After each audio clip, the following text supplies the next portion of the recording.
Previously on the all-new adventures of the Doctor Who Book Club podcast.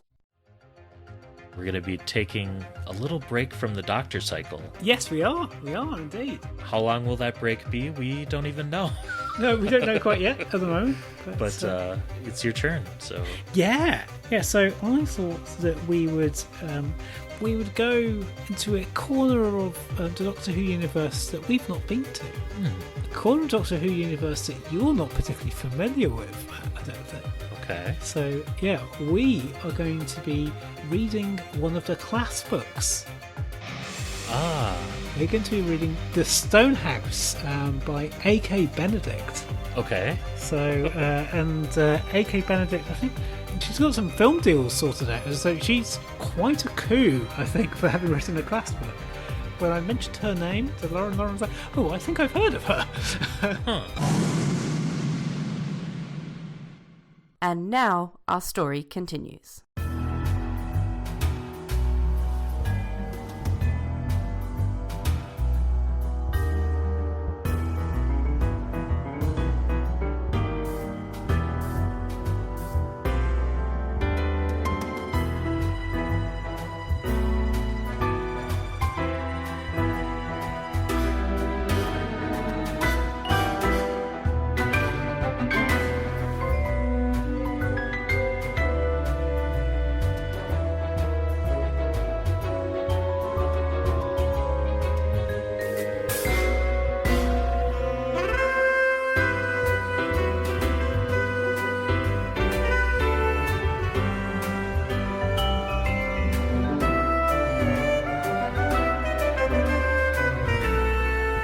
Welcome, everyone, to the all-new adventures of the Doctor Who Book Club podcast. This is Matt in Minnesota. Chris in South London. How's it going? Going pretty well. Happy July. We're in the middle of a very strong heat wave that doesn't seem to be letting up at all in the States. Yeah. Portions of the Pacific Northwest are hotter than they've ever been. Yeah. That's a little scary, but apart from that, doing pretty well. I feel grateful that I live in Minnesota with access to probably the most fresh water on Earth. With Lake Superior nearby, so Yeah. I'm prepared for the apocalypse. Yes. Does that get fed by glaciers or anything from Canada? It did, yeah. Okay. Back when the glaciers were there. We're a thing, yes. Right, okay. Because I was just wondering whether there's going to be more fresh water coming. No, That's, yeah, okay. that's going to be a problem someday, I think. Yes. How are you doing, Chris? Yeah, okay. Sort of all the talk of North America and it being rather hot reminds me, roughly this time of year, about 25 years ago, I got stuck in a blizzard in the Canadian Rockies. Oh, wow. I don't know whether that would happen now. I was going to say that at this time of year, even. Yeah, this Wow. time of year. Yeah, we'd gone over for our summer holiday and ended up getting stuck in a blizzard. So- Yeah, I heard a lot of the Canadian Rockies have lost like their alpine snow. Yeah. Their kind of year-round snow, so that, Yeah. I don't know that would happen these days, but Yeah. wow. Whilst here, it is a slightly rare non-raining day. I saw that. I was looking at the London forecast and saw it was like maybe a week ago I checked it and it was like all rain nonstop, like 60 degrees weather, Fahrenheit, and yeah. But it still can get quite muggy because like we are recording in the middle of Wimbledon fortnight, which is usually a sign for the weather gods to bring us rain, and they have obeyed this instruction. And some rather exciting football going on, I've heard. Yes. I'm speaking to you the day after England's quarter-final. So as yet, I do not know whether football is coming home, but I feel that football is certainly looking at its Uber. I think it's got the right postcode. It may stop off, I suspect, at a pizzeria en route and be distracted and not actually come home. But, well... Well, we shall see. We shall see. You, listener, will know. You are in the future. So... Anyway, right, that's an eccentric way to start that, wasn't it? Yeah. Listeners in the future, you'll know how we've gotten along in climate change the last few weeks and how England did in the football. Yes. So I think that brings us to show and tell. It does. So I think I'll go ahead and kick us off. And Yes, please. so my show and tell for this month is I've watched more of Class. Cool. I was hoping to watch all of it, but that didn't happen. So originally I had seen, I think, the first 3 episodes, and I decided I needed to go back and start over again from the beginning, because as I started the book for this month, I quickly realized I didn't remember any of the character names from my previous viewing attempt. But I've made it 5 out of the 8 episodes now. I still have 3 to go, and we'll hopefully have it all watched by the time this comes out. And I've watched it on Blu-ray. It turns out HBO Max has Sarah Jane Adventures, Torchwood, Olive Knew Who, but not Class for some reason. It's a similar situation kind of over here in that Class doesn't seem to be available for streaming. Not even on the iPlayer. I watched the first 3 minutes of first episode somewhere and decided that that was enough. And just to remind myself of what some of the people looked like and sounded like. But there is also, as well, apparently rather good Big Finish audio series, which I have not heard any. I'm very excited to listen to some of the Big Finish audios. They've done 4 seasons of it now, and I've heard that at least one of the stories involves a crossover with a classic Who companion and villain that have shown up at Coal Hill before. So I'm kind of excited about that. Right. Class, what's your thoughts? But yeah, overall, the series, I've enjoyed it quite a bit. It feels very Buffy the Vampire Slayer. I was a little surprised that they had 2 plant-based baddies, essentially, back-to-back with the night visiting episode and then the flower petals.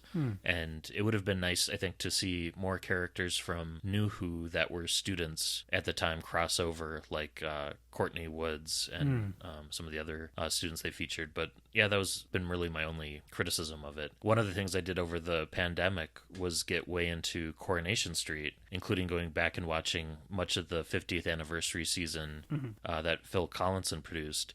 And it was very funny and kind of weird recognizing Miss Quill from the Cobbles, a.k.a. Catherine Kelly, because she was featured quite heavily in the Corey episodes I had watched. So I didn't realize she was from Coronation Street. Yeah. But yeah, so I'm excited to watch the final 3 episodes, and starting to feel a little disappointed it didn't get a second season. So yeah, it's regarded in some circles as a bit of a failure, which I think is really harsh on it. I suspect it's possibly down to kind of scheduling and marketing, because I've not rewatched any of it since it was originally broadcast, but I do remember rather enjoying it. Yeah, it's a shame. And I'm glad that Big Finish are continuing the adventures. I think they've recast a couple of Miss Quill. There's a new actor, Derla Kerwin, who is very good in anything that I've ever seen or heard her in. So I'm sure that she'd be excellent as Miss Quill. Yeah, and I think the first 2 series is the entire original cast, yes. And then for series 3 and 4 they had to recast a few, yeah, just due to availability and stuff. Yeah, and it would be really interesting to see like where they would have gone in a second season. There's some real potential in different directions it could have gone, especially if they had brought in some reoccurring characters from that era, like Riggsy or some of the inhabitants from Mayor Mee's Trap Street. I think they could have done some interesting things with that, or with like the Zygon resettlement, storylines. There's all sorts of things that could have worked in from that era. But I do wonder also whether because Moffat left, that it was something that like the Doctor Who office wasn't quite as interested in continuing under Chris Chibnall. Yeah, kind of clearing the slate, maybe. Yeah. Which I can understand that, but it's just like, oh, I quite liked it. How about you for show and tell? Yeah, so I was thinking of mentioning, in fact, I will mention Sadie Miller on Twitter, Sarah Jane, aka Elizabeth Sladen's daughter, is absolutely charming and fantastic because she's been exploring Doctor Who, and she apparently hasn't watched that many of her mum's stories, and she's been asking people for kind of like tips. Yeah, she's like amazed at Sarah Jane's outfits and the 5 Doctors and where the coat's gone. In fact, this will be my thing. I will make this my thing. I just the other thing I was going to mention was the Chimera Festival that I went to that had Ben Aronovich. I went to in a Zoom kind of sense. But Sadie Miller she's just brilliant. And she was wondering what happens in story to Sarah Jane's purple coat in the 5 Doctors. I was like, that's a very good question. What does happen to it? And also, it's like, what happened to it in reality? Because she said that she's quite like that as an outfit. And the nice thing is that fandom seems to be sort of really welcoming and loving to her, and it's lovely. It's really lovely. That's great. Sometimes Doctor Who Twitter can be a bit of a place, and it's just lovely to go and see niceness and just see somebody finding out more about their parents' work and everything. Yeah, and obviously the fact that she plays Sarah Jane, which must be strange. That must be odd, doing that. Yeah. Oh, yeah, it's brilliant. So, yeah, do check out Sadie Miller. Very cool. Yeah. So this month we're kicking off our first in a series of doctorless or sidestep sort of adventures that don't fit cleanly within our usual doctor cycle. And we're reading a class book. So Class, again, is the spin-off series from 2016. I think 8 episodes in total. There were 3 class books published kind of all around the same time. We've read The Stone House by A.K. Benedict, and then the other 2 class books were Joyride by Guy Adams and What She Does Next Will Astound You by James Goss. And it would be curious to find out like what input and involvement, if any, Patrick Ness had with these titles.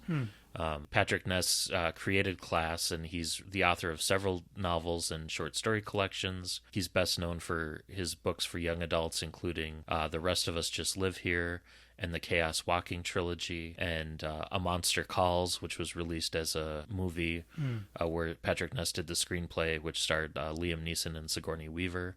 And Patrick was born in Virginia in the U.S., but now lives in London. And A.K. Benedict, she writes crime and speculative fiction. She says, in a room filled with clowns, mannequins, and Doctor Who action figures. So I have one of those 3 things in my room. Yes. That I'm recording in. Her first novel, The Beauty of Murder, was nominated for an E. Dunnett Award. Yes. And is in development as a major 8-part television series. And her second novel was Jonathan Dark, or The Evidence of Ghosts.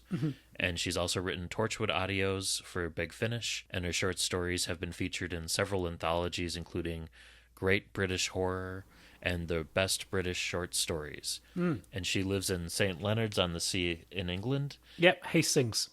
Hastings. Yes. Basically. Thank you.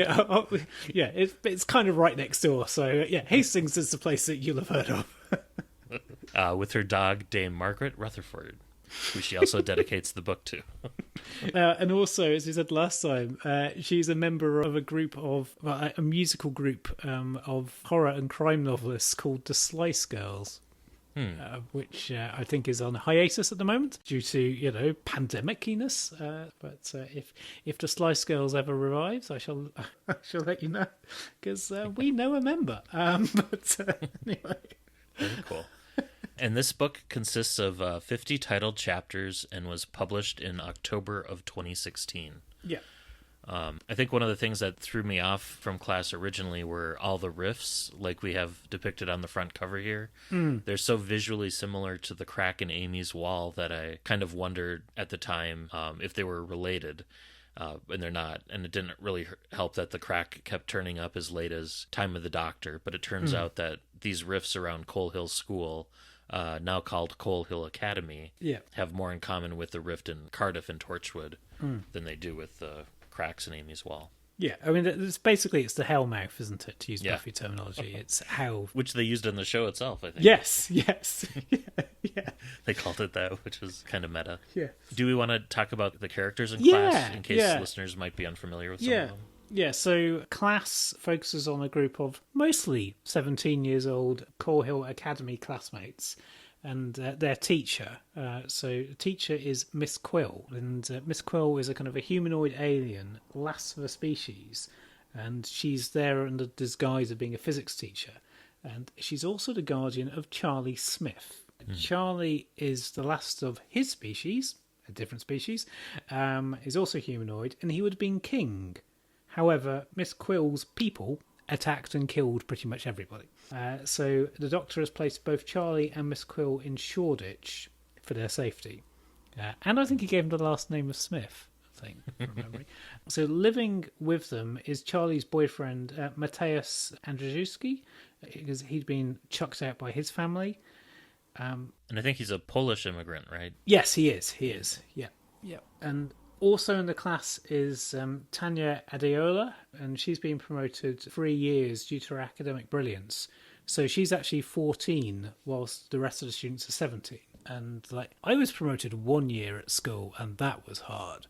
like 3 years. It's like, whoa, okay. Would Coal Hill Academy, would that be considered a sixth form college, or? So an academy could actually be a high school with a sixth form included. Okay. So that might be what's happening here. So usually academies are schools that have like a specialism. So like could be a sports academy or a science academy. They also, parents will know if they send their kids there, that's where the strength is. So our final set of characters is a couple of Ram Singh and April McLean. Ram is a keen footballer and a bit of a sports jock, to the extent that Tanya often does his homework for him. And April has, shall we say, a complicated backstory and front story, but for our purposes, we'll just say that she's kind-hearted and finds it difficult to make friends. Because you could spend an entire episode talking about April. And so collectively, the 5 classmates and their teacher are the Coal Hill Defenders, and they've been instructed by the Doctor to watch a local rip in space-time that acts as a beacon to aliens, or a hellmouth. Well, shall we get started? Yeah, let's get started. So after school one day, Tanya is going to meet up with Ram to help him with his homework once he's finished his football training. But as she waits, she realizes that she's not actually where they agreed to meet. To get to the right spot, she's either going to have to kind of go down this dodgy canal path or walk past a stone house, which is a place in the neighborhood that has a fair bit of troublesome mythology. And this house isn't too far from Coal Hill School itself. So she chooses to go past the stone house. I like to think that the stone house is perhaps next to an old abandoned junkyard. The stone house is said to date from the 18th century. It's at the end of a road amongst terrace housing and new build apartment blocks, stubbornly there despite the new developments around it.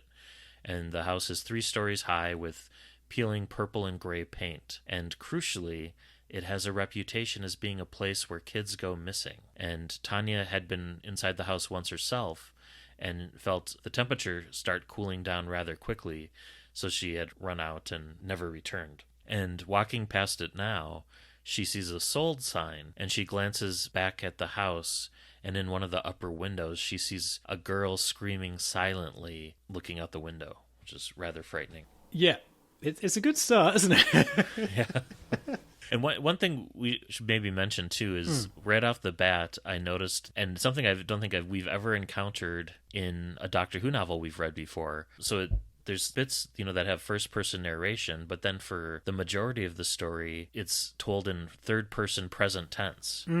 And that's where I don't think we've ever had a Doctor Who book written like that before. So it'd be, rather than say, we'd usually read a line like, the doctor kicked at the rubbish bin or something. And here it's, the doctor kicks the rubbish bin. And I found it kind of odd at first, but eventually bothered me less and less. But it definitely lends like an immediacy and urgency to the narrative. But at the same time, it makes it feel like you're reading a choose-your-own-adventure novel or one of those old text-based adventure games like Zork, where it's like, you're standing in front of a stone house. Do you go left or right? Yeah, I can see why you say that. I mean, I think certainly for a book that has more than a hint of horror about it, I think it really works to kind of like bring you in. Mm-hmm. So it's certainly for me. Yeah. But yeah, so after Tanya has left, we learn a bit about the girl in the window, and so she's the first-person narrator that we sometimes hear from, as you've alluded to. And she was originally from Syria, where she was happy kind of before the war broke out. And now she's trapped in the house and doesn't want Tanya to come back in case she too becomes trapped. So back with Tanya, she meets up before the start of school with Charlie, April, Mateus and Ram to discuss the girl that she saw in the house. And the gang aren't super keen to investigate, by and large, but Ram kind of agrees to accompany Tanya to the house to find out more. And they meet up, and it's like Ram's got a bag of like supplies for him.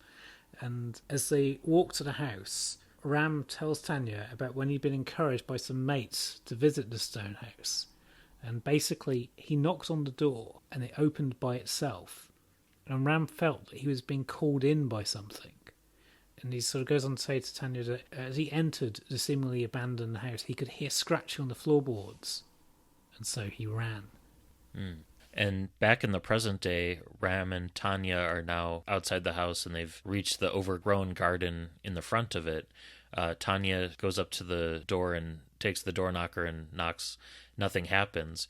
Instead, they walk around back and they find it's got all sorts of like badger holes and this derelict conservatory, and the house's ground floor windows at the back are mostly broken. And it's there that they see the same girl now on a middle floor kind of mouthing help at the window again. And Tanya takes Ram's provisions bag and uses it to smash the glass in the conservatory so she can crawl through. And inside the conservatory, she finds a locked door into the house.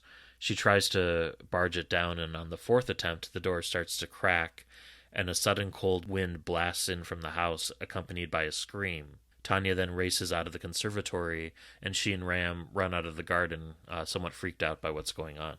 So later on, Ram and Tanya FaceTime each other to share research they've done since they've kind of like got back to their homes. There's lots of social media referenced throughout this. We've got Instagram, Facebook, Twitter, I think, FaceTime, that they're all name-checked. And that's one of the things that struck me about Class is that, you know, a lot of older shows like Buffy the Vampire Slayer or other kind of genre shows like this, technology is kind of their enemy, where it's like, oh, this whole plot could be solved if everyone had cell phones. And it's really interesting to see how technology is incorporated into the narrative. And maybe this happens a lot more on different TV shows now, but you know, a lot more conversations via FaceTime versus the students meeting up together. So in that sense, it feels more realistic too. Yeah. And it certainly is, like, now that, you know, pandemic, you know, it's like a reflection of like, oh, that's how we all communicated for a year and a half too. Yeah, I mean, it does. I speak as somebody who is not particularly close in age to being a teenager, but I mean, it gives me an air of authenticity as to what it would be like, certainly being a teenager in 2016 or so. Mm-hmm. So they're FaceTiming away, and Tanya, with her Google skills, has discovered that the house was owned by an old lady called Alice Parsons, who died last summer, and the new owner, a developer, plans to knock it down. And Ram has found a curious tale on an urban legend site, and this tale has the title of Faceless Alice. And so, according to the urban legend site, a guy called Andy was doing a teacher training placement in Shoreditch. We're not told which school. I think we guess. And he'd wandered past the stone house, and he saw a girl in a top floor window banging on the glass, but he couldn't hear a thing. So he goes back with a friend, and they broke in. They saw weird markings on the floor, and then they saw a girl floating down the stairs, and bizarrely she had a completely blank face without any features on it at all. Andy ran out, but when he looked back, he realised his mate had disappeared, but he could see his friend's glasses and cufflinks in the dust at the girl's feet. And there's another entry on the site saying that Faceless Alice isn't the worst thing about the house, and basically everyone should steer well clear. And there's also a photo of the house from the 70s that seems to show a grainy image of a girl in the window. So the girl doesn't seem to age, whatever or whoever she is. So, creepy. Yeah, kind of an interesting mystery or setup to the whole thing. Yeah, and it's great that we tie in with like an urban legend site as well, because like that's what you would check. Mm-hmm. And I'm glad that those things didn't exist when I was a teenager, because like there was a house, there was a stone house up on the moors that we would sometimes kind of like camp nearby, and we would tell each other stories of people that we knew that had gone, and sort of like weird stuff had happened. And that was kind of weird camping about sort of like 400 yards away from that. Yeah. Oh. So, and if there was an urban legend site, I imagine we'd have heard even freakier things, and I would not have slept. Yeah. I'm glad for many reasons the internet wasn't around as much when I was a teenager. So the whole class gang, including Miss Quill, the teacher, gather by the stone house as night falls, and the police, in the intervening time, had broken in and entered the house, but couldn't find anyone being detained or any signs of life, so they had left, but they hadn't secured the broken door on their way out, so the gang head into the house. Yeah, I'm not sure that's Met Police policy. I think they normally secure these things. Yeah, got called away or had better things to do. Yes. And then there are piles of dust inside, as if someone has been sweeping into neat little piles. And there's also some sleeping bags and some discarded Coke cans that they find. And then the group head into the kitchen, where all the equipment looks about 100 years old. And April notices that while the electricity is off, the gas and water are still working, which suggests that someone is still living there. And nearby, Tanya finds a utility room where there are 2 t-shirts and a jumper drying on a rack, and they're still wet. The group then discovers a small dining room with a table, which is covered in yellowing Beano comics. And then there are 6 piles of dust at equal distances around the table. And just as they're starting to suspect that maybe Tanya's seen a homeless girl crashing at the house, they hear an enormous bang upstairs that draws their attention. So we then hear from the point of view of the Syrian refugee from earlier, the first person narrator. And so she knows that the intruders are running up the stairs. And so she's wondering what the house is doing. And she also reckons that Tanya is the only one that believes she exists. And kind of wants Tanya to find her, but also doesn't, because she knows what that would mean for Tanya. So going back to the class, Miss Quill, at great speed, leads the kids up 2 flights of stairs to the top floor to a locked door to a room that it seems that the crashers have been coming from. And a woman can be heard pleading inside. So Miss Quill gets out her skeleton key and they head on in. Because basically Miss Quill is kind of like a doctor figure, isn't she? She's got quite a few little useful things. She's got very resourceful, yeah. Yes, and a selection of knives, and she's quite sarcastic. Yeah.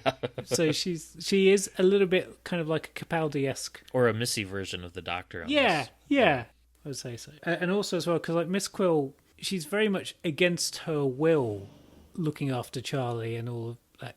So. She's reluctantly looking after the class gang, which creates some interesting dynamics. So Miss Quill's managed to unlock the door. The room that the bangs have been coming from contains 2 made-up beds and a wardrobe, and they can also hear that there's something moving in this kind of attic space above them. But then whatever it is that's up there moves, so it's instead on top of the corridor. So April heads out to try to kind of follow the noise along as it's moving, at which point the door slams shut and can't be opened.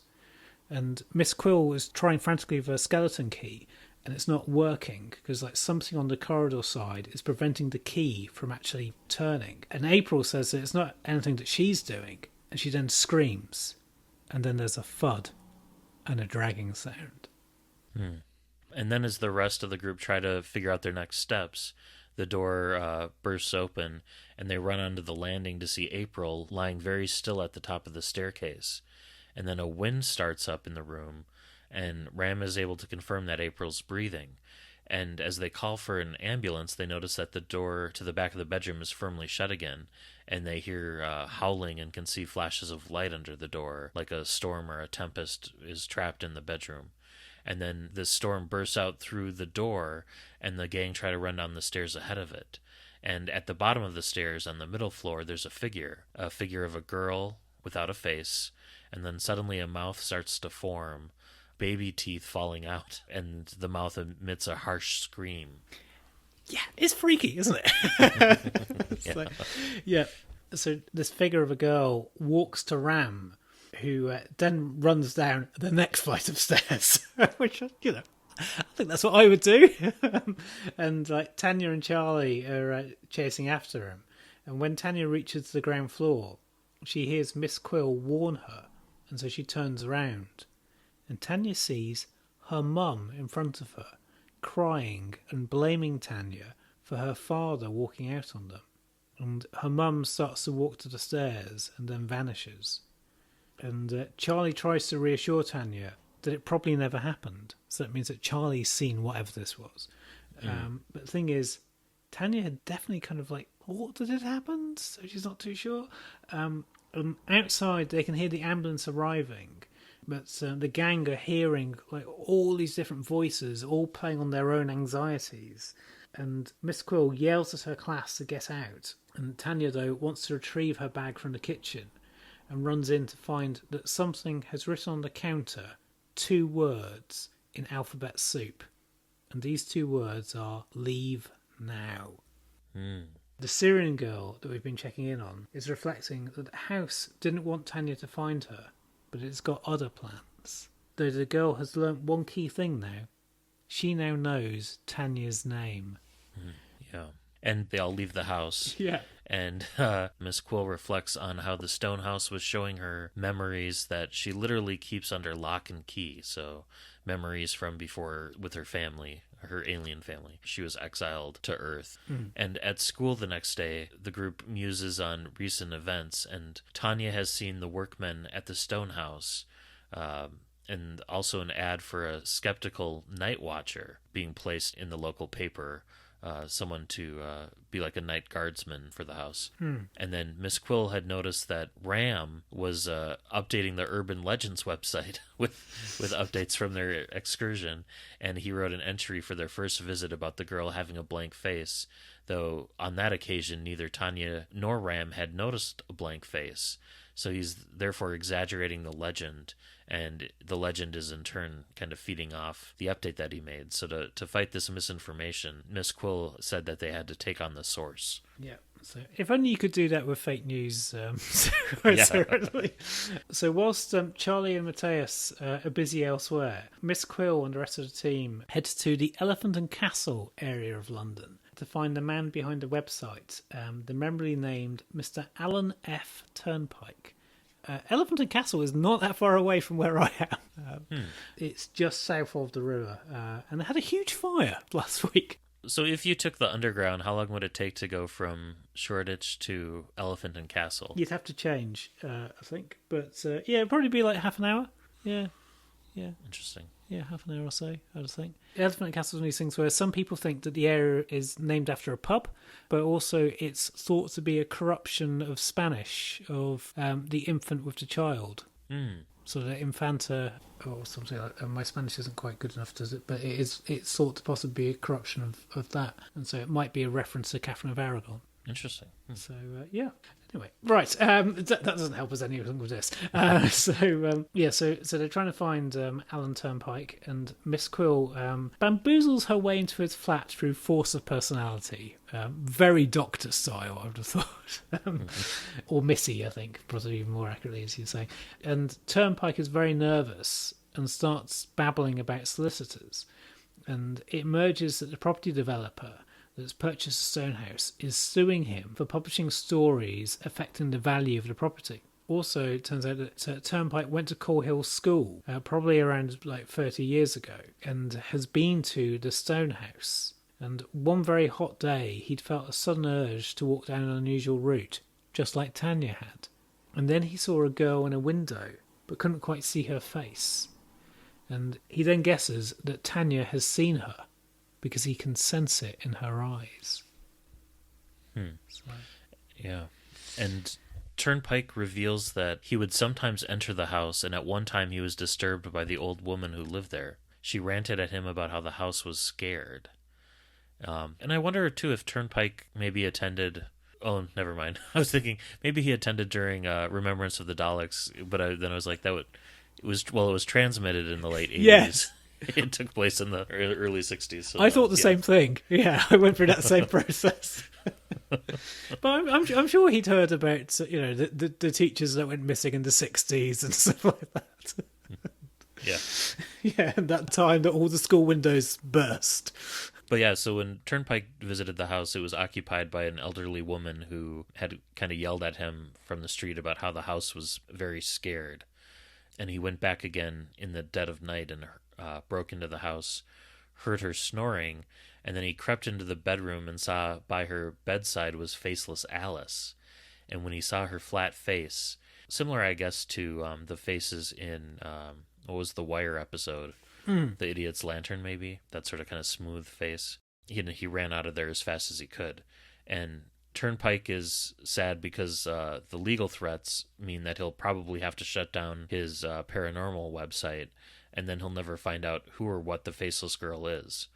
And then back home, after they leave Turnpike's flat, Miss Quill chats with Charlie, who had been at the office of the property developers, Constantine Oliver, in his company, pretending to be interested in the night watch job.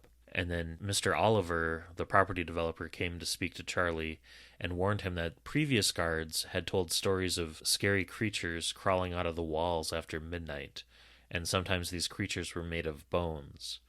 Other times, people were found cocooned in webs that they then had to cut through to get them out.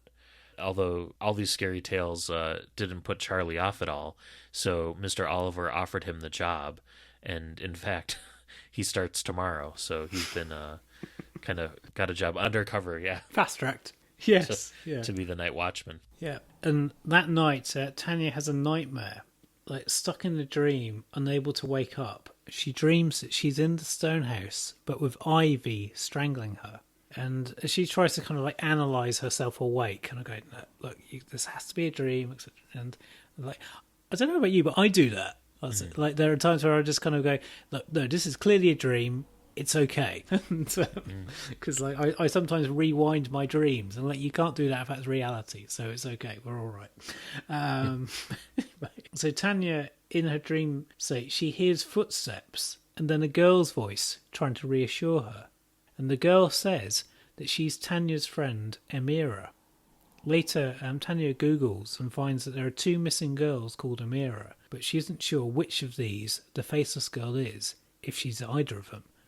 And the next day, Miss Quill appears at Mr. Oliver's office, posing as Alan Turnpike's solicitor, and a receptionist tries to fob her off before Constantine Oliver himself appears and takes her into the office. And somehow Mr. Oliver, or Con as he seems to be known, has the impression that Miss Quill wants to buy a flat on the new development, and she kind of charms him into providing her a blueprint of the property, and then asks about rumours she'd heard about problems with recruiting staff at the site. And then she tells him that she's actually Alan Turnpike's lawyer, at which point Mr. Oliver starts threatening her client and saying that he must not encourage anyone to trespass on the property. And then so later on that night, when Charlie's starting his first shift on duty, the rest of the class team gather by the house, and Miss Quill has now she's got her rucksack full of potentially helpful items, including a full set of alien knives. Found time to analyze some of the dust samples, and it turns out they're unknown particles. It doesn't necessarily mean that they're alien or supernatural, but it does, kind of deepen the mystery further. And the house door opens, but nobody is in sight, not even Charlie. And as they walk through the darkened house, they find Charlie standing quietly by the kitchen entrance. And as they get nearer to him, Miss Quill gets out a pen-like device that is an Artron energy detector. Conveniently. And she's getting a light reading, suggesting not so much an invasion, but maybe some sort of solo traveler or a time fracture. No relation to the Yes. to the London play.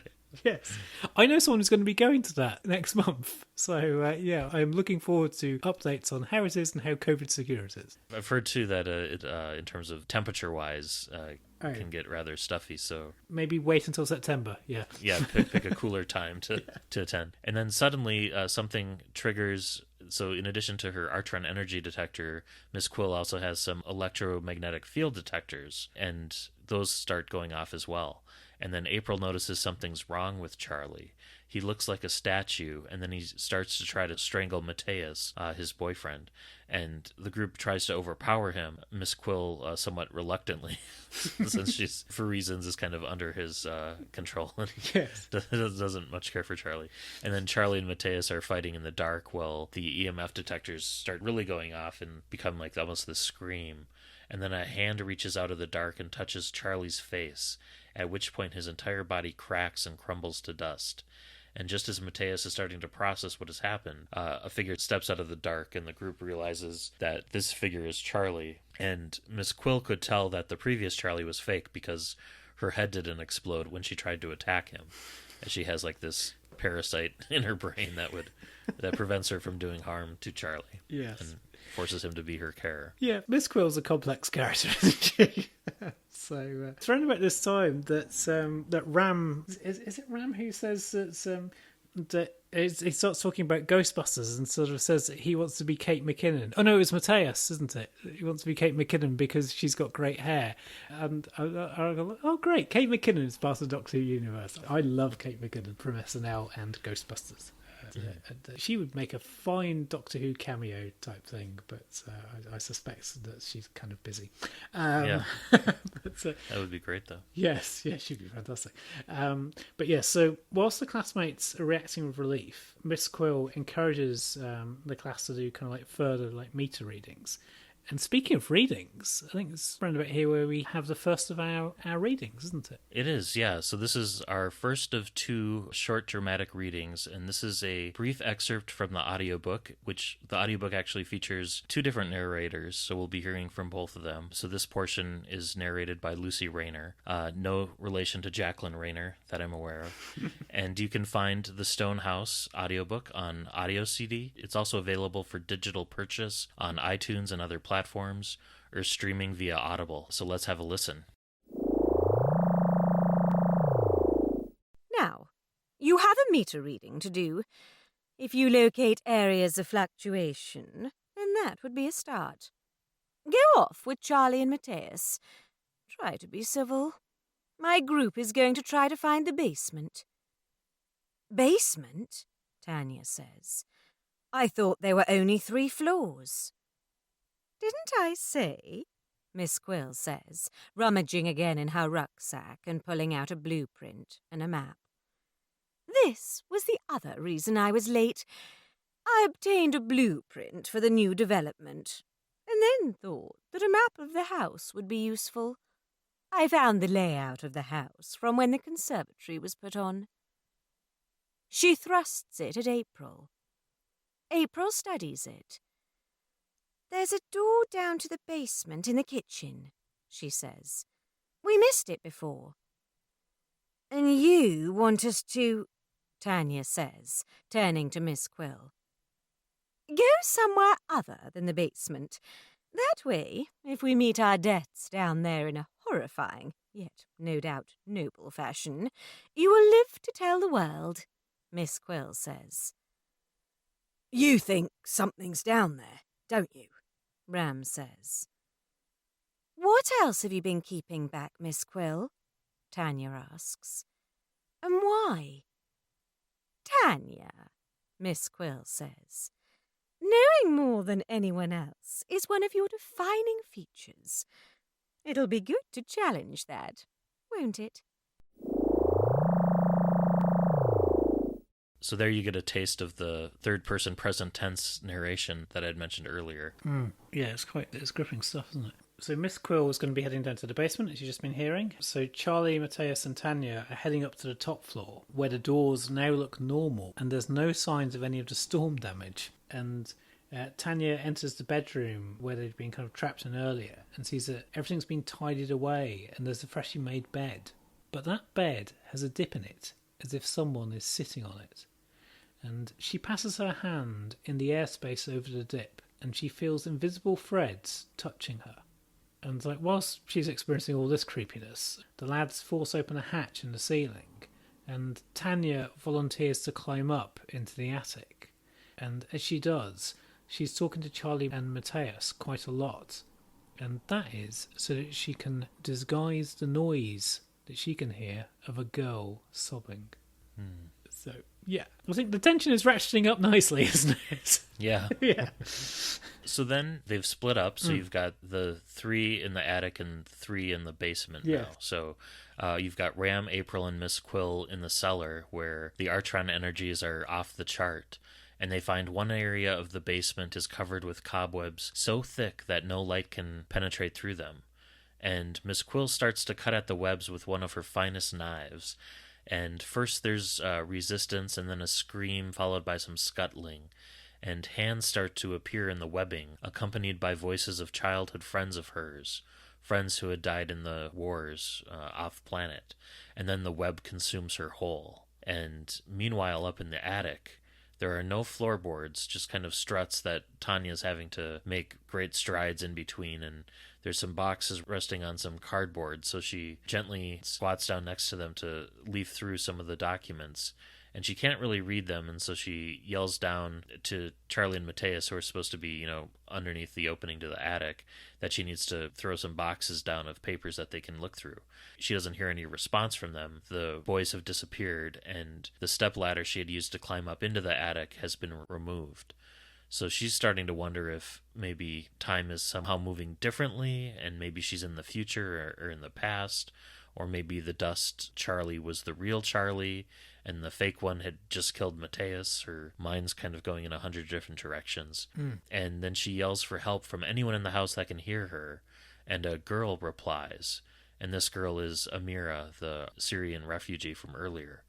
And Amira tells her that the house has taken away the ladder, so Tanya has to jump. Tanya's scared of breaking her limbs, and Amira tells Tanya to trust that she'll catch her, so Tanya literally takes a leap of faith. Yep. Amira had moved I think one of the mattresses over. Oh yeah, she break her she fall. had, I think, yes, yeah.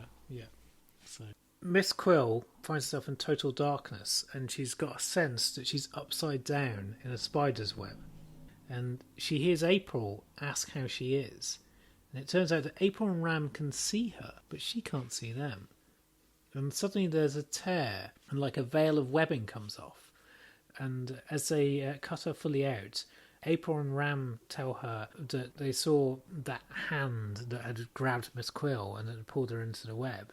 And the hand, interestingly, turned into dust. So as they kind of reflect on that, they hear noises outside the house and then see Mr. Oliver and his workers breaking their way in. And Tanya is recuperating from the fall. Meanwhile, she's kind of resting under a blanket. And next to her is Amira, who looks like she's 14 or possibly even younger. And she's wearing ill-fitting clothes, as if for someone bigger or older. And Amira says that she would give her one of the sandwiches that the workmen had left, but they'd already gone off. So it's the house up to its tricks.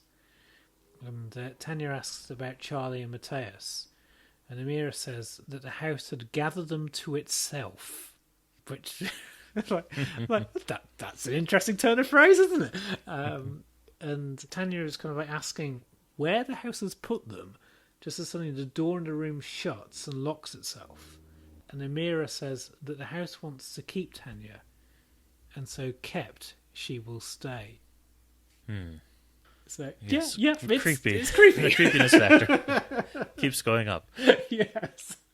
So then Constantine Oliver returns, this time with 2 police officers who put Miss Quill in handcuffs. And as the cops start to interrogate her, they hear a bang upstairs. And because Miss Quill had claimed it's just her, April, and Ram in the house, one of the officers investigates and finds 2 lads tied up together covered in webbing. And the developer, Oliver's smirk vanishes from his face when he realizes that his previous security guards might be right with their talk of there being giant spiders and other horrors in the house. And he remembers a dinner party that he suddenly has to attend and leaves the cops to it. Yes. And Charlie and Mateus come downstairs having been cut free, but they're still kind of full of webbing. And the police officers look into Miss Quill's rucksack, discover her knife collection, and Ram kind of eggs them on here. And it's like, she's dangerous. You should arrest her. I think Ram's kind of upset about having been dragged into all of this and, with the cops involved and stuff. And Miss Quill seemingly accidentally mentions Tanya, and so one of the cops heads upstairs to find her. And Tanya and Amira are hiding under the bed when the police officer enters the room, and they remain undiscovered. And Tanya starts to notice that she has a layer of fine thread over her skin. And Amira explains that it allows the 2 of them to be invisible if they want to be, so almost acting like a perception filter. And when Amira wants to be seen, she brushes off the thread, almost like a veil in front of her face. Yeah. And they also talk about the nightmares in the house, and so Amira opens up a bit and talks about her horrific journey that her and her sister Yana experienced as they were fleeing Syria with their mom after the war broke out. And this is the second of 2 dramatic readings from the audiobook. And this is a brief excerpt read by Zehra Jane Naqvi, who some listeners may know as a voice actor involved in the Five Nights at Freddy's video game franchise. Okay. And you can find the Stonehouse audiobook on audio CD and also available for purchase digitally on iTunes and other platforms or streaming Audible. And also we want to warn our listeners that this is a fairly intense and stressful excerpt, so just a bit of a content warning for some of our listeners who may want to skip ahead a minute or two. So let's have a listen. Ami paid almost all of our money to someone who said he could get us from Turkey to Greece. He promised that it would be safe. I no longer trust promises. He put us on a plastic dinghy with 120 other people. The sea spat salt at us, drying up our faces and hands. The dinghy tipped backwards and forwards. Yana clung to my leg and looked at me with huge eyes. I held on to one of the handles, guarding it from anyone else who wanted it. Ami kept saying that it would be good, that we would see Baba soon. I don't know whether we hit a big wave or if something went wrong with the steering, but the dinghy tipped. Our side dipped towards the sea. I held on with both hands. The water surged in, taking my plastic bag with my new phone inside. I could hear Ami shouting for us to hold on. Seeing Yana headed for the water, I swept her up and circled her with my arms, gripping the handle and pushing back so that I didn't crush her. People were screaming, falling into the sea. I was kicked in the face, my headscarf pulled by someone in the water, but I didn't try to help them. That's what I remember most, thinking I couldn't help. No, not couldn't. Wouldn't. It seemed hours, but was probably minutes. The dinghy stabilized, and I was still holding on. Yana's head rested on the side of the dinghy. I picked her up and she murmured, eyes closed. I looked round. Ami wasn't there. I called out for her, but I couldn't hear my voice among the many. So thanks, Zehra Jane, for reading that. Yeah, just a very intense highlight Yeah. of, the crossing over the Aegean Sea. Yeah. And yeah, just really frightening sort of stuff. And really like that this book kind of is shine a spotlight on that. And plight of Syrian refugees and the migration crisis that was really, when this book was published, very much in the news. There's 3 Oscar-nominated shorts that I would recommend from a few years back that listeners can check out if they want to learn more. They're called The White Helmets, 4.1 Miles, and Watani, My Homeland. And I think The White Helmets is the one that ended up with the Oscar that year. Yeah. But all 3 of those shorts chronicle the refugee journey, ending with Watani, which is about a family settling in Germany. I watched 4.1 Miles earlier on today, and that's really powerful. And it's like a very important watch. Also reminiscent of a similar scene in Years and Years. I was also thinking that, yes. Yeah. So, unfortunately, as we heard, Amira and Yana's mom died along the way in the crossing. So the 2 girls on their own are trying to make their way through mainland Europe without any money or papers or identification. And they managed to reach a truck stop where they're in a lorry full of other refugees, but unfortunately I think they were in a shipping container, and there wasn't enough air, and so Yana, Amira's younger sister, suffocated, and her body was left by the roadside, and the main male smuggler forces Amira to his house in London along with some other girls to work for him. putting it mildly, human trafficking sort of deal. And Amira manages to overpower him and escape from his house. So she was running through the streets in London until a house's door popped open, inviting her in, the stone house. Yeah. It's, very dark and... Yeah. Blimey, yeah. But also really important, too, to highlight the experience that a lot of refugees have gone through and continue to go through. So in that sense, I was glad that the book brought in that element to... Oh, completely. Yeah. completely. I mean, yeah, and it is just hard for people in that situation to actually know where to go to. I mean, obviously, in this fictional situation, Amira finds what looks like an easy get out, but yeah, it's just, yeah. I mean, I'll just get a little bit real, but my brother works for Shelter, which is a homeless charity here in the UK, and he works down in the southwest where you don't have as many cases as this, but you obviously still have all manner of horrific things, and just yeah. And it's just, good on A.K. Benedict for, bringing this into the narrative to highlight and spotlight. Yes, definitely. Experiences here. So Yeah. Right. So back to the narrative. So Tanya and Amira discuss the nature of the stone house and its intentions. And Amira reckons the house was once home to a happy family, and maybe it's trying to recreate this. And Amira has also seen a girl wandering around who she initially thought was her sister Yana. And Tanya, has been trying the door, like trying to open it and everything, but to no avail. So she starts hitting the window with like one of the drawers from like a chest of drawers, and a small crack appears, but it's quickly covered in webbing. And Amira says she's got used to being in the house, and she reckons she's been in here 48 days. And the reason why she knows that is she reads a page a day of her book to help her gauge time. And like that little detail is like, oh, yeah, it's like, how else would you do? You would lose track, I'm sure. But yeah, if she were to escape though, she wouldn't know where to go. And her dad was trying to get to the UK, ahead of him, but she's got no idea if he succeeded. And so no one here in London cares for her or anything, or knows that she exists. And Tanya tells Amira that she cares for her and holds her hand. And Amira finds it comforting to have human contact that doesn't turn to dust. And later that night, Miss Quill finds herself alone in a police cell. All the other kids have been released to their parents without anything on their records, but Tanya, of course, is still missing. Constantine Oliver's solicitor is representing Miss Quill, delighted at the opportunity of having a conflict of interest that would allow her to dump him as a client.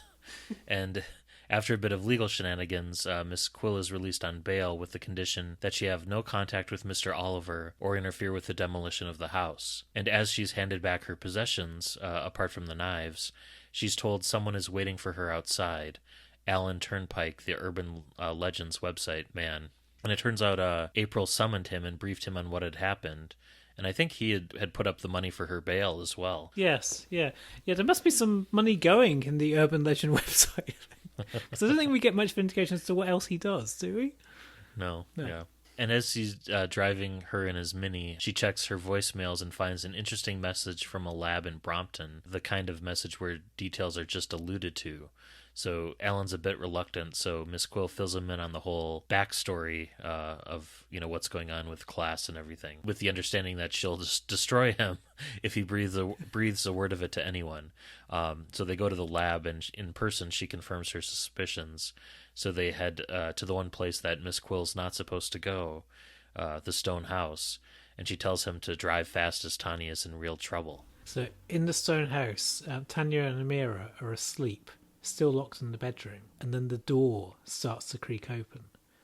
Tanya wakes up Amira and they run for it. Outside the room, they're having to make their way through nightmare visions of their past, kind of like school bullies, stormy seas, crowds of people desperate for air, and they force their way down the stairs until the nightmares fade as the two of them reach the hallway, but the front door won't open, and a web is starting to form across the door. And Amira says it will be the same on any other exit. Sure enough, the conservatory is filled with webbing, and Tanya tries the webbing and it sticks to her arm till she begs the house to let her have her arm back. And Amira in the hall is examining scratch lines in the floor, kind of like the scratch lines that the people have been reporting on the Urban Legend site. And Tanya wonders if it's to do with kind of like the witch that had been rumoured to live there, and Amira in the past has looked at lines from various angles, and up from the first floor landing, they look like a series of perfect circles. So Tanya runs up to the landing, and sure enough, she sees the circles. But she also sees a man walking on a loop through various rooms. And whoever he is, this man clearly terrifies Amira. So I think the implication is that that's the smuggler that had her locked up in London. Yeah. And Tanya, infuriated by all of this, shouts at the house in fury. She accuses it of scaring people off and using those same scare tactics to keep its captives in. And suddenly there's tapping noises that are starting on the wall that increase to a frenzy as Tanya makes her case. And then suddenly the noise stops. And out of the shadows steps a girl, Yana, Amira's dead sister, and Amira moves towards her. And outside, Tanya can hear someone walking up the path, and she hears a key in the lock. Cobwebs try to fill up the lock as Yana fades, almost as if the house is getting distracted by the visitor. And the door opens a fraction, but the webbing is trying to keep the door shut, until the person outside starts using a penknife to cut the web, and then the door is kicked in by Miss Quill. Tanya is delighted, but then realizes Miss Quill can't see her. So with help from Amira, she rubs off some of the webbing that's been clinging to her body, and this makes her partially visible to Miss Quill. After a lot of scrubbing and getting all the web pieces off, both girls are now fully visible, and then the walls start their tapping again. And now there's a new sound, kind of a shushing noise, as ivy starts to emerge and grow from the wallpaper. And then the three of them start to run, but then Tanya gets caught by the tendrils, wrapping tightly around her, and Amira gets trapped as well. Miss Quill then gets cutting, but then she's suddenly thrown backwards by an unseen force, flying into the dining room, where she hits the back wall awkwardly and slumps to the floor. And as Tanya cries out, the dining room door slams shut, leaving her and Amira on their own again, and then the invisibility webbing starts to recover them. It's intense, isn't it, this book? Yeah. Yeah, and it's not about to let up. The demolition team employed by Constantine Oliver start arriving. And so, of course, they can't see the girls because of the webbing. So the workers are starting to hammer the walls. So it's entirely possible that these workers could hit the girls and not know about it. And the ivy is shivering as if it's worried about the workers. So Tanya decides to test a theory and touches a tendril with the tips of her fingers. It suddenly coils and contracts before the whole ivy turns into dust. The workers see a mound of dust form as well, and they also notice that there's two people-shaped dips in it. Like impressions, yeah. Yeah, but they carry on their work. So they're being paid. It's that's good work, I guess. And also, I guess they probably just want to get it done and dusted, because they've probably heard weird stories. Yeah. And Tanya explains her theory that the house's creations only turn to dust if they're touched by whoever's imagination has created them. And Tanya had dreamt of being suffocated by ivy, so this must have been her unwitting creation. But it only works on fears and nightmares, she reckons, which would be why Yana didn't crumble when Amira touched her. And upstairs, the house is starting to wail, almost as if it's been wounded. And there's kind of scuttling noises, and then a man screams. And a worker with a bleeding arm appears on the stairs and yells at everyone to run away now. So the workers do. And Tanya, with the coast clear, goes to the dining room to check in on Miss Quill. And Miss Quill's pulse is faint. And so Tanya tells Amira to leave the house and call for an ambulance and alert as many people as possible that they're actually here. And Tanya is staying, though, because she feels she needs to discover the house's secrets. And I don't know that calling an ambulance for Miss Quill was the right thing to do, given she's an alien. Yes. That's probably more harm than good, but yeah. So then Tanya moves back up to the top floor, and from within Amira's room, she can hear that same tapping and scuttling as before. And so as she enters the bedroom, she sees in the middle of the room a huge white entity curled up like a fist. As it lifts its head, Tanya realizes it's a giant spider, seemingly made of bones, and it's moving its legs, getting ready to pounce. In the distance, Tanya can hear Amira closing the front door, meaning she's now on her own, so she realizes she has to run. And meanwhile, Miss Quill is coming around in the dining room, and she sees Amira and Alan Turnpike. They then hear Tanya screaming and see her staggering down the stairs to the first floor landing with a spider chasing after her. And the spider webs up her legs, and the two of them end up crashing through the banister. And as they fall, the spider spins a web a meter off the ground to cocoon Tanya, and it also cushions their fall so they don't break anything. And then the spider raises a spear-like leg over Tanya's chest when Turnpike attacks it with a piece of the banister that had broken off. The spider kicks Turnpike away and then gets ready to bite Tanya's neck. So Miss Quill, has an idea of using some of the web as a rope. So her plan is to get Turnpike to lure the spider away, whilst she and Amira cut the web off the walls and twist it into a thread. And as the spider heads off after Alan Turnpike, Amira and Miss Quill gather the web and prepare it into a rope. And when they start heading towards the spider's rear legs, a protective series of nightmare images form around the spider. But Amira and Miss Quill determinedly force their way through and walk under the rear legs of the spider. And the spider spots them and twists round and tries to charge its way out, which only makes the rope tighter. Desperate, it tries to bite the webbing, or at least it does, until Miss Quill stuffs more of it into its mouth as a gag. And with the spider seemingly immobilised, Miss Quill cuts a very weak Tanya out of her cocoon. Something that's just occurred to me with Turnpike. Isn't Turnpike one of the main characters in Gormenghast? I don't think I've ever... Yeah. I think I may have watched the BBC adaptation of that from the early 90s, but I've never read it. Oh, it's Steerpike. It's Steerpike. Oh, okay. That might be a homage, but yes.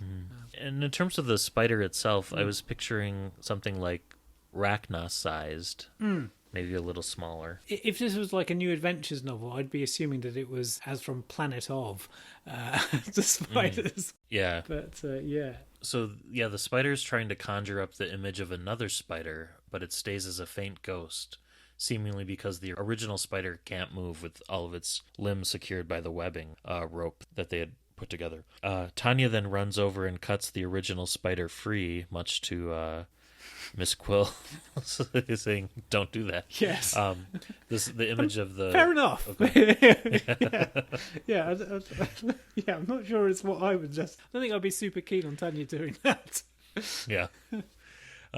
So the image of the smaller spider kind of solidifies, and Alan Turnpike, Miss Quill, and Tanya realize that the images of the main spider's baby, and that the baby spider had climbed into some sort of coffin and was taken away from the house.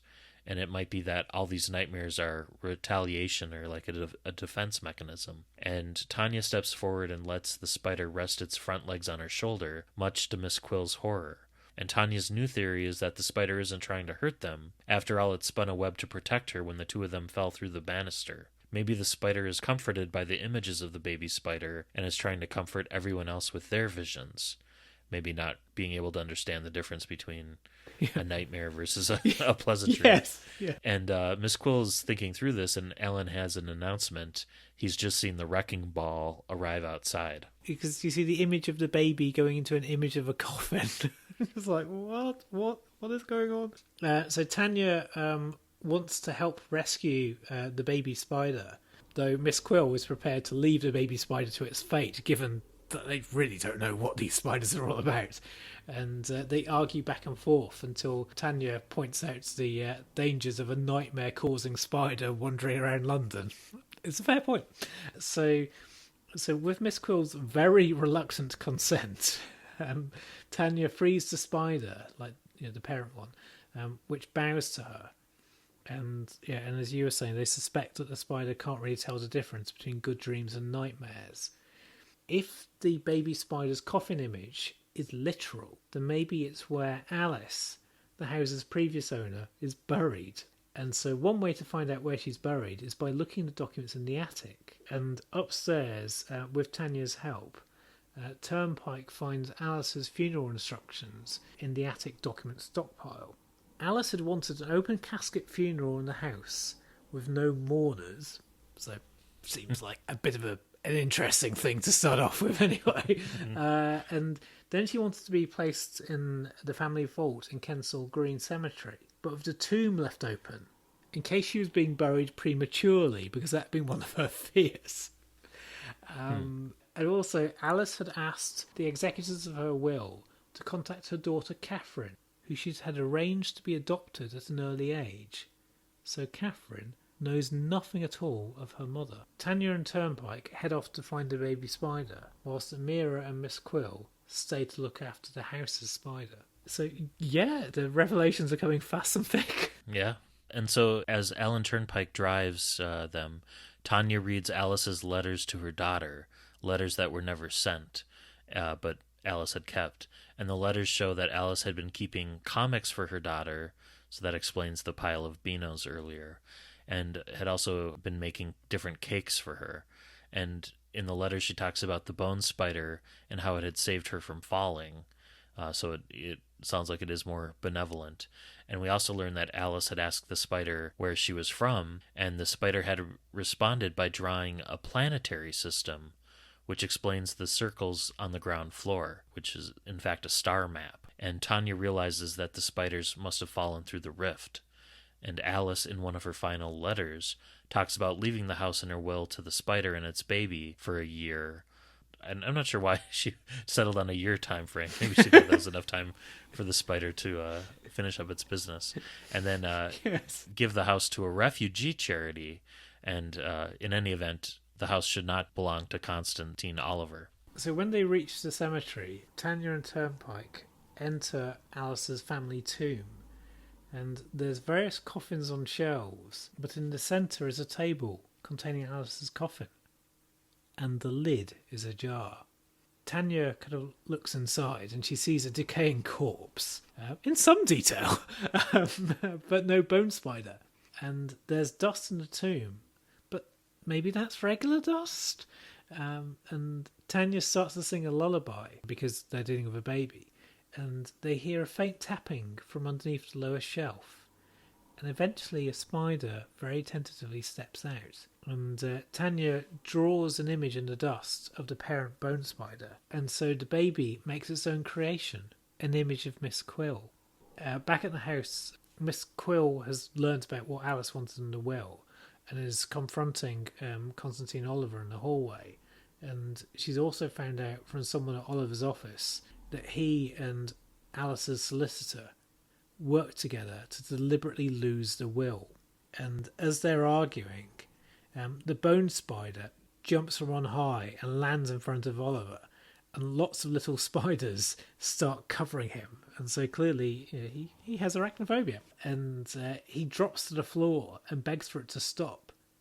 So Miss Quill writes out a document for him to sign, giving up all claim on the property. And she takes her time in writing it because she's a bit malevolent, isn't she? But Constantine Oliver wastes no time in signing it, determined to rid himself of the spiders. Yeah, and Miss Quill quips, turns out Oliver has arachnophobia.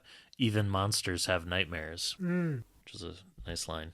And then the book wraps up with Alan Turnpike and Tanya arriving at the house, surprised to see that there are no workmen present, having, they all left after Oliver signed over the quitclaim deed.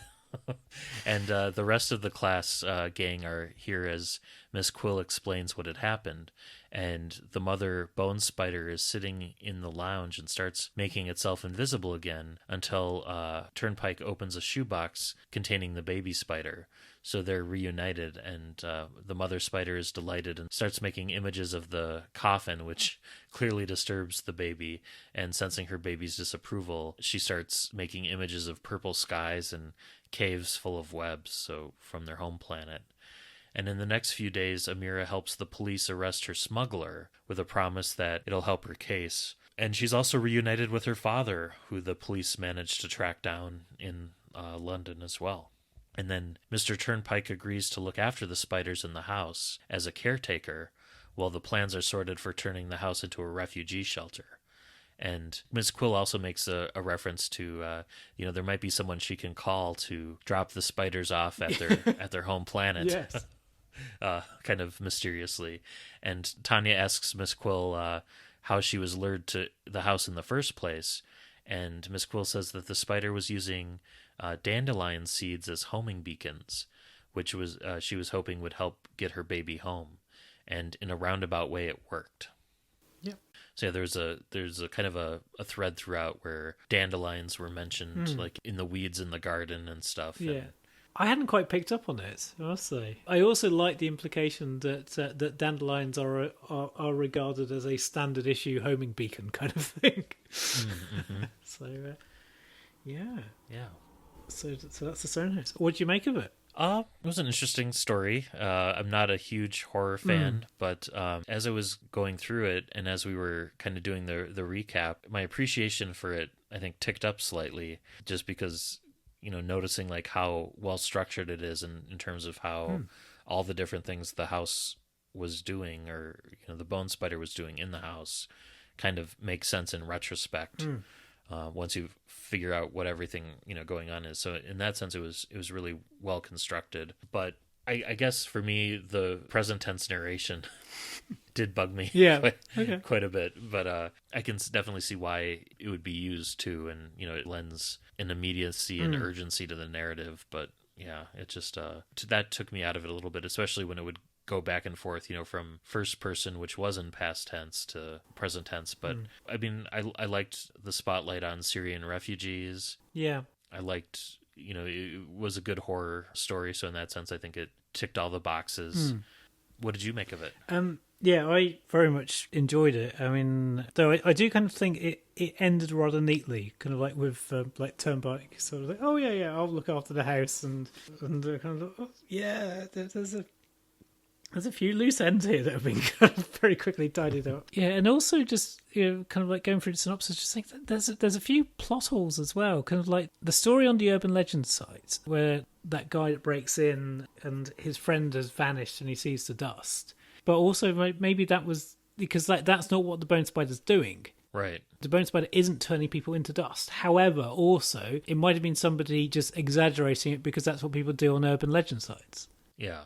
And there's also the weird thing about like some like sandwiches and other food suddenly atrophying quickly. I guess that's the Artron energy, maybe? Yeah, that wasn't really... That's not really properly explained. Yeah, because like, I was thinking that time was moving differently or something. But yeah, I did enjoy the interweaving of kind of like fictional horror with genuine real life horror. Mm-hmm.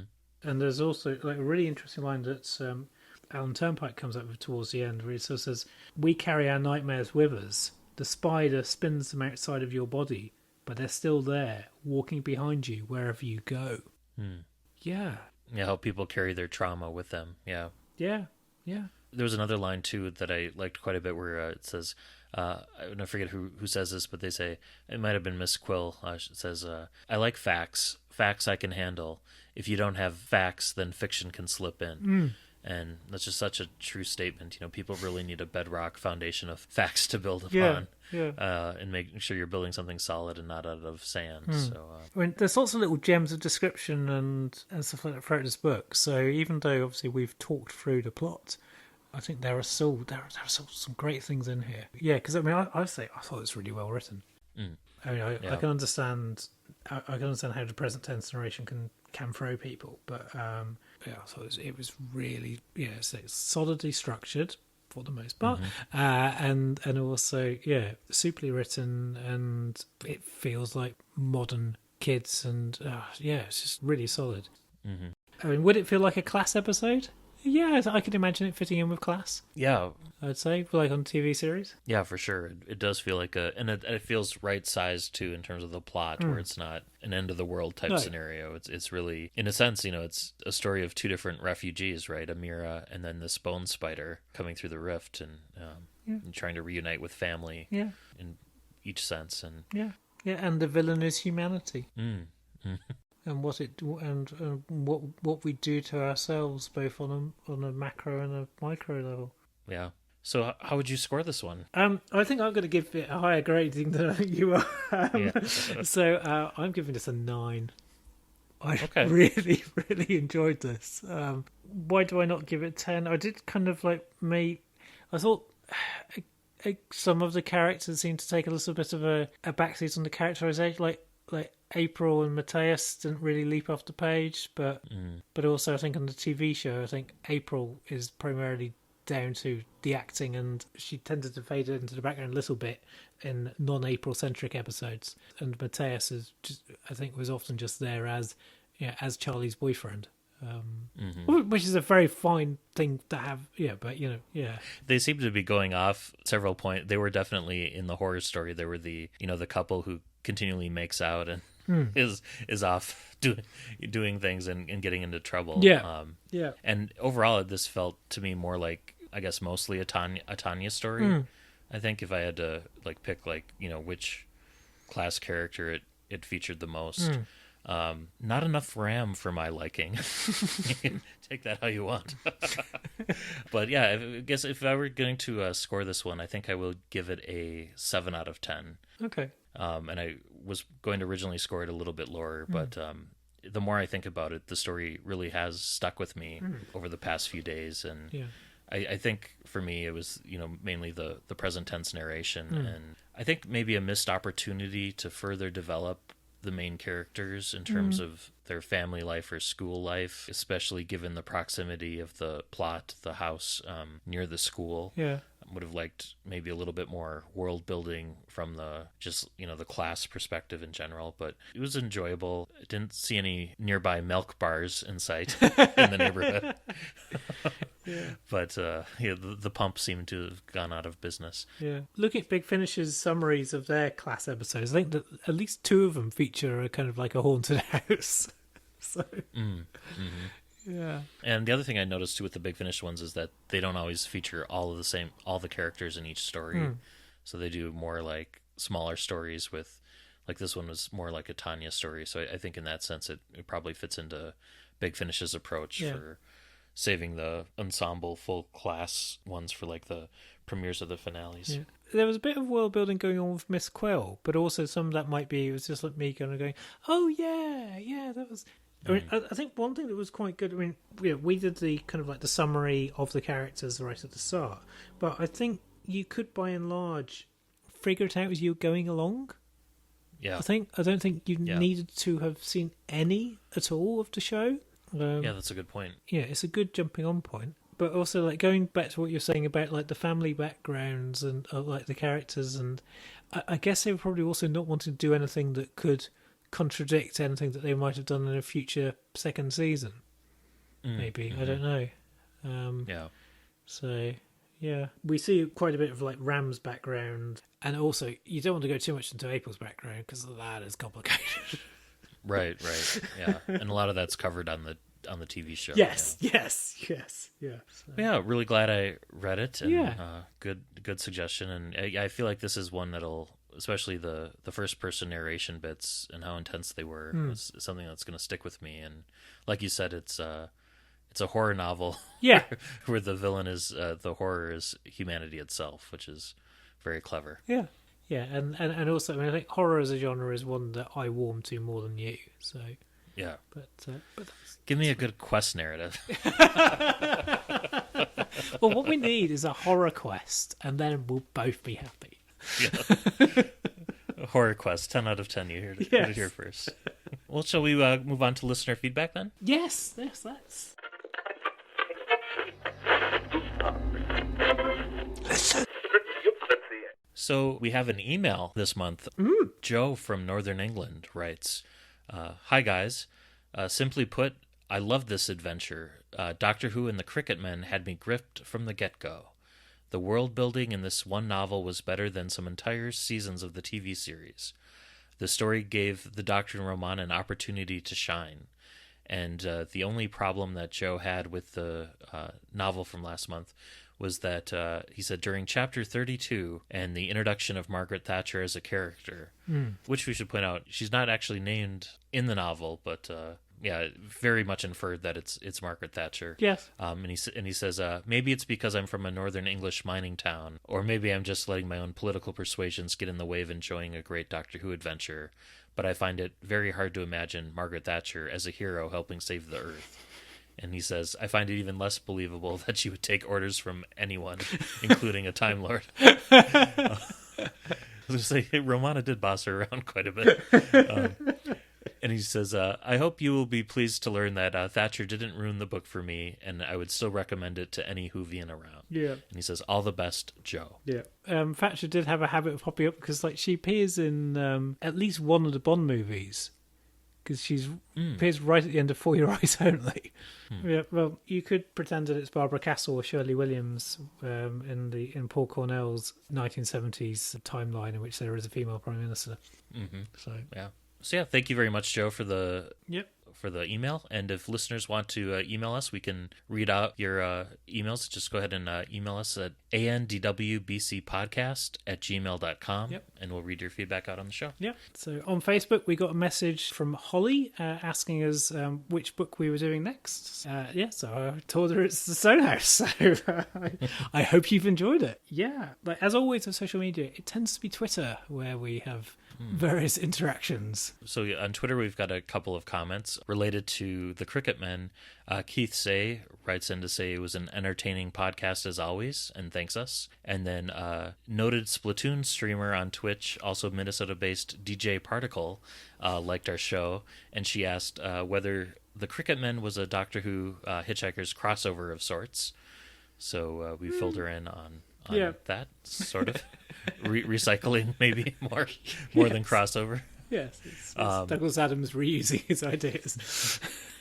And in keeping with the spirit of our Doctor Who adjacent territory that we find ourselves in for these next few months, Barnaby Edwards, Big Finish producer, writes in to let us know that Big Finish's adaptation of The Box of Delights by John Masefield has come out, and in terms of Who crossover, it stars Derek Jacobi, Lisa Barrowman, Bernice Summerfield herself, Mark Gatiss, and Louise Jameson.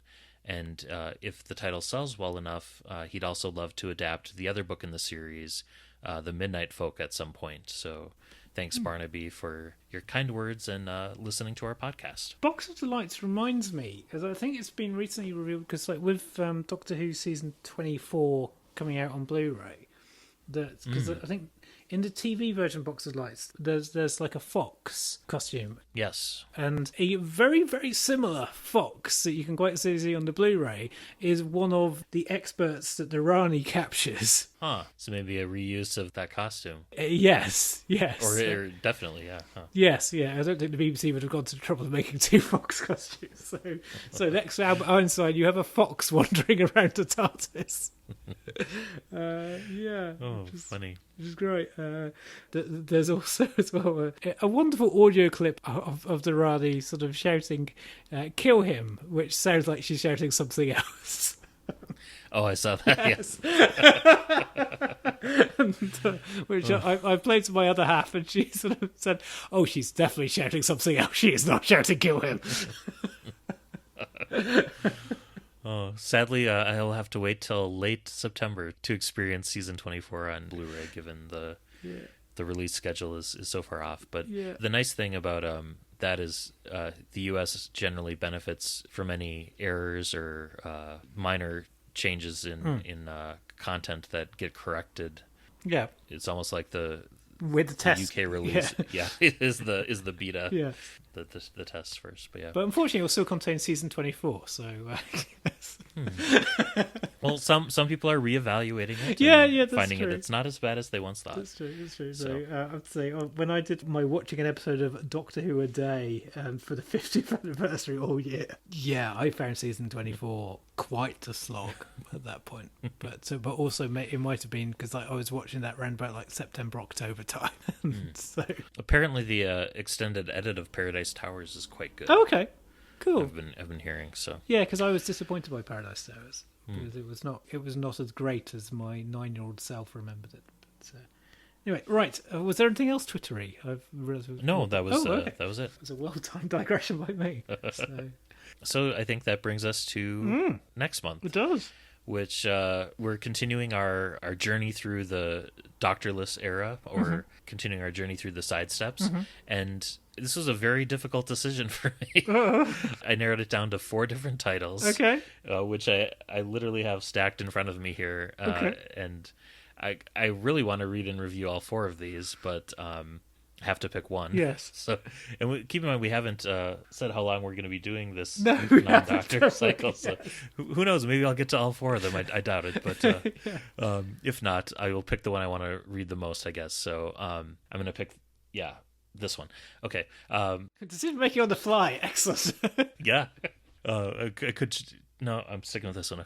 Okay. So for August, we are going to be going boldly where no one has gone before. Oh, okay. So we are going to be reading Assimilation Squared, an 8-issue miniseries from IDW that originally came out in 2012. And it's a crossover between Star Trek and Doctor Who. Cool. So technically it is an 11th Doctor story, but I don't think it's something we would probably ever cover, during a regular Doctor cycle. No. So I thought it would be perfect for An in-between cycle. Yeah. Yeah.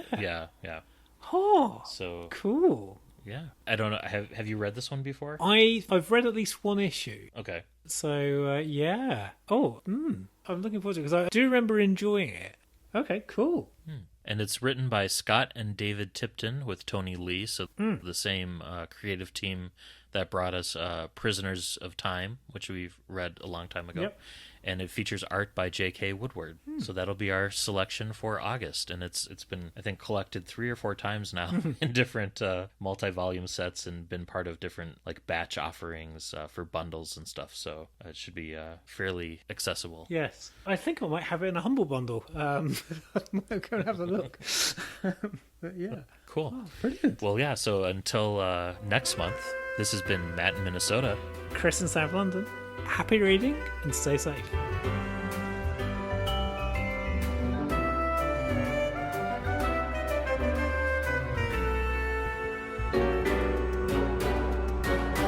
Thank you for listening to the all-new adventures of the Doctor Who Book Club podcast. Special thanks to George C. Music for use of their song Doctor Who Theme Swing Jazz Version. You can follow us on Twitter at ANDWBC Podcast and like us on Facebook.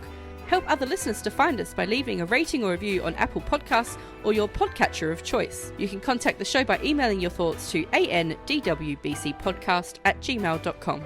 And until next month, happy reading.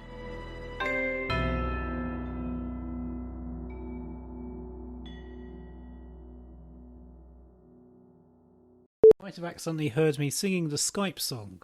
So apologies if you...